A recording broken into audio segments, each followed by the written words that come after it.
Cet article a été initialement publié en anglais. Un député néerlandais sur 4 a besoin d'être protégé contre les menaces. Après les récentes démissions de personnalités politiques, la démocratie néerlandaise est-elle en danger ? Après être devenue la première femme ministre des Finances de l'histoire des Pays-Bas, Sigrid Kaag quitte la politique. Au cours des 20 derniers mois, l'actuelle vice-première ministre du pays a reçu de nombreuses menaces de mort, mais le moment le plus effrayant est survenu en janvier dernier, lorsqu'un homme appelé Max van den Bee s'est présenté à son domicile en criant et en brandissant une torche enflammée.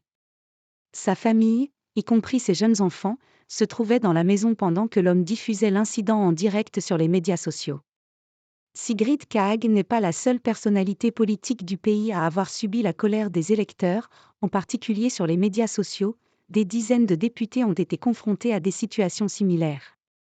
Selon l'émission d'investigation néerlandaise, Ambla, au moins 41 députés, soit plus d'un quart des 150 membres du Parlement, vivent sous une forme ou une autre de protection en raison des menaces qu'ils reçoivent. Sigrid Kaag, ministre néerlandaise des Finances, arrive à un conseil des ministres supplémentaires à La Haye. Bart Maté, AFP. Ma famille, ma priorité. Sigrid Kaag a fait irruption sur la scène politique en 2017 en tant qu'étoile montante, et beaucoup pensaient qu'elle pourrait devenir la première femme à accéder au poste de Premier ministre du pays, mais elle a décidé de tout abandonner après des mois de réflexion. Cela a un impact énorme quand quelqu'un vient chez vous avec une torche enflammée, parce que vous ne savez pas ce qui va se passer, et la sécurité de votre famille est évidemment la plus grande priorité, affirme Sigrid Kaag à Euronews. Mais ce n'est pas la raison pour laquelle j'ai quitté la politique néerlandaise. Pour moi, c'était difficile, mais supportable. C'était différent pour ma famille. Je les écoute toujours et leur opinion compte plus que tout au monde, ajoute-t-elle. La pression sur sa famille a été telle que la ministre des Finances a annoncé qu'elle ne resterait en fonction que jusqu'aux élections législatives anticipées de novembre. Sigrid Kaag ne reviendra pas non plus à la tête du parti de gauche, des 66, qui l'a aidé à lancer sa carrière politique. J'ai travaillé à l'international pendant 3 décennies à un niveau élevé. J'ai souvent travaillé dans des pays en crise ou en conflit.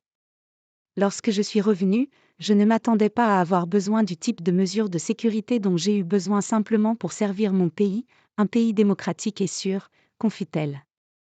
Bien que la ministre ne précise pas le type de protection dont elle bénéficie, les mesures appliquées à d'autres hommes politiques néerlandais vont des gardes du corps à la protection de leurs données personnelles, en passant par l'installation de sonneries d'urgence à leur domicile. Ces dernières années, le nombre de menaces a en effet augmenté rapidement. En 2021, l'unité de police compétente a reçu 588 cas, contre 1125 en 2022, précise, à Euronews Linda Bos, professeure de communication politique à l'Université d'Amsterdam. L'un des collègues du parti de Sigrid Kaag, Jean Paternotte, a déclaré aux journalistes que lorsqu'une nouvelle nounou commence à travailler, je lui dis où se trouve la table à langer, où se trouvent les couches, mais aussi où se trouve la sonnerie d'urgence. Sigrid Kaag, ministre néerlandaise des Finances et chef du Parti libéral des 66, arrive au centre communautaire Benoordenhuis pour voter aux élections municipales Barmaté AFP Orly-Sansor. L'élite maléfique. Le problème aux Pays-Bas est structurel, dans le cas des femmes politiques, la misogynie y joue un rôle important.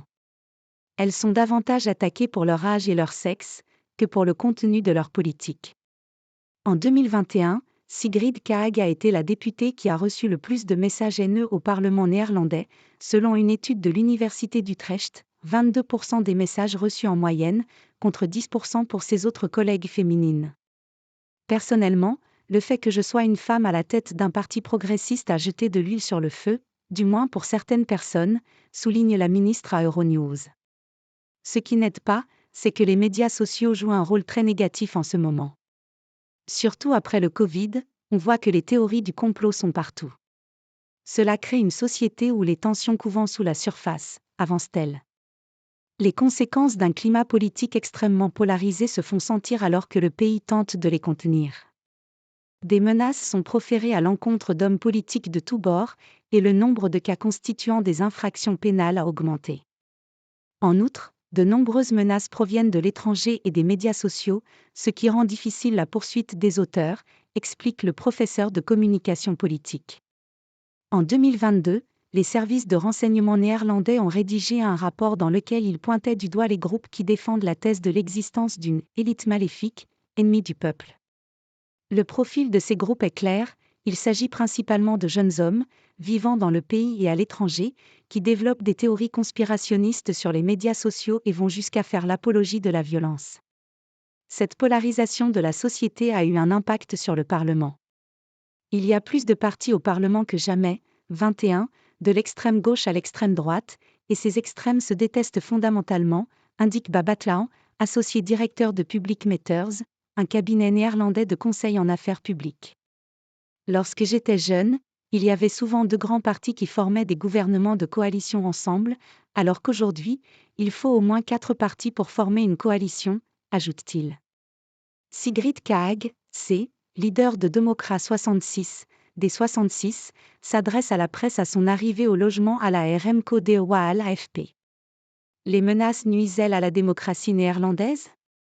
Les menaces et intimidations en cours ont été décrites comme une « attaque directe contre la démocratie » dans le pays par un certain nombre d'hommes politiques néerlandais. Nous devons être prudents. La démocratie est vulnérable et nous ne devrions pas la considérer comme acquise, nous ne devrions pas être naïfs quant aux menaces potentielles, affirme le ministre des Finances. Dans une enquête récente menée par l'organisation de presse NOS, de nombreux politiciens ont admis qu'ils n'affichaient plus certaines opinions sur les médias sociaux et qu'ils pèseraient plus la décision de faire appel à des politiciens d'extrême droite au Parlement, par crainte des conséquences. Je crains que les hommes politiques soient moins enclins à s'exprimer dans des cas spécifiques par crainte de représailles. Cela risque également d'avoir un impact sur les ambitions des politiciens en devenir, explique Linda Boss. Babatlaan partage l'avis du professeur de communication politique. Les gens ont peur de parler, ils y réfléchissent à 2 fois avant de le faire parce qu'ils voient tous les risques.